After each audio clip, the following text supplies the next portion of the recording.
Salam sejahtera dalam kasih cintanya Tuhan kita Yesus Kristus. Bapak Ibu Saudara dikasih dalam nama Tuhan dimanapun berada pada saat ini, karena Tuhan melimpahkan berkatnya bagi kita semua. Yang menjadi renungan singkat kita pada hari ini dari surah Yosua pasal 1 ayat 9 dengan tema kuatkan dan teguhkan hatimu. Bukankah telah kuperintahkan kepadamu, kuatkan dan teguhkanlah hatimu, janganlah kecut dan tawar hati, sebab Tuhan Allahmu menyertai engkau kemanapun engkau pergi. Bapak Ibu Saudara kasih dalam nama Tuhan, apa yang terpikir di saat kita membuka mata pada pagi hari? Adakah senyum yang lebar karena menemukan penyertaan Tuhan di hari yang baru? Ataukah malah sebaliknya? Tanpa disadari, ketika kita tidak menyadari akan keberadaan Tuhan dan penyertaannya, maka kita bisa menjadi tawar hati dan merasa kecil serta lemah karena kehilangan harapan.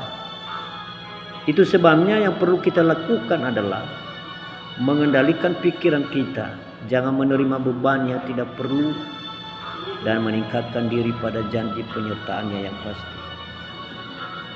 Amsal 24 ayat 10 berkata, jika engkau tawar hati pada masa kesesakan, kecillah kekuatan. Itu juga sebabnya mengapa Tuhan memberi perintah pada Yosua di zaman dulu dan bagi kita yang hidup di zaman kini, agar kita menguatkan dan meneguhkan hati.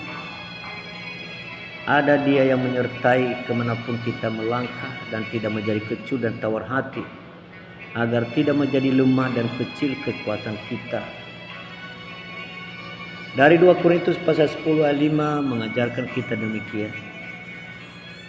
Kami mematahkan setiap siasat orang dan merubuhkan setiap kubu yang dibangun oleh keakuan manusia untuk menentang pengenalan akan Allah. Kami menawan segala pikiran dan menaklukkannya kepada Kristus. Ada banyak permainan ataupun peperangan dalam benak pikiran kita ini yang bisa membawa kekalahan dalam kehidupan iman kita. Jika tidak kita tanggulangi, maka bagian kita adalah menawan siasat pemikiran kita dan merubuhkan setiap pengertian manusiawi kita.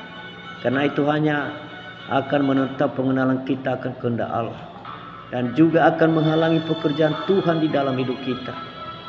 Maka tawanlah dan tundukkan pikiran kita kepada pikiran Kristus. Mari lepaskan ketakutan dan kegelisahan, karena penyertaannya sempurna, dan itu berarti selalu ada mukjizat di setiap langkah kita. Di dalam setiap hari Allah memberikan kemuliaan yang baru bagi kita. Jangan kita tutupi kegelapan awan permasalahan yang merintangi pandangan kita, karena mentari kasih Allah tetap bersinar terang. Kitalah yang perlu mengadah dan melihat bahwa Tuhan ada dan kita tidak perlu khawatir. Dalam Ratapan pasal 31 sampai 25 mengingatkan yang perlu kita lakukan, yaitu tetapi hal-hal inilah yang kuperhatikan, oleh sebab itu aku akan berharap tak berkesudahan kasih setia Tuhan. Tak habis-habisnya rahmat-Nya selalu baru tiap pagi, besar kesetiaan Tuhan adalah bagianku, kata jiwaku. Oleh sebab itu aku berharap kepadanya. Tuhan Allah adalah baik bagi orang yang berharap kepadanya, bagi jiwa yang mencari Dia. Maka janganlah hendaknya kamu khawatir tentang apapun juga, tetapi nyatakanlah dalam segala hal keinginan kita kepada Allah dalam doa dan permohonan dengan ucapan syukur. Damai sejahtera Allah yang melampaui segala akal akan memelihara hati dan pikiranmu dalam Kristus Yesus. Jadi akhirnya, saudara-saudara semua yang benar, semua yang mulia, semua yang adil, semua yang suci, semua yang manis, semua yang sedang didengar, semua yang disebut kebajikan dan patut dipuji, mari kita pikirkanlah semuanya itu. Tuhan Yesus memberkati Bapak Ibu Saudara. Selama beraktivitas, Tuhan menyertai. Shalom.